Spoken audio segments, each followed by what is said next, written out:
Usai menjadi pejabat atau PJ Bupati Kabupaten Aceh Besar Provinsi Aceh, Muhammad Iswanto sepertinya belum bisa tersenyum lepas. Suka atau tidak, namanya masih kait-mengait dengan 3 kepala dinas dan 3 PPK di jajaran Pemkab Aceh Besar yang kini dilirik penyidik Kejaksaan Tinggi atau Kejati Aceh di Banda Aceh.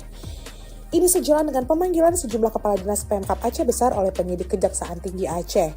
Diduga pemanggilan tersebut masih beririsan dengan masalah penyimpangan proses lelang proyek di Unit Layanan Pengadaan atau WLP Aceh Besar pada tahun 2023 hingga 2024 lalu.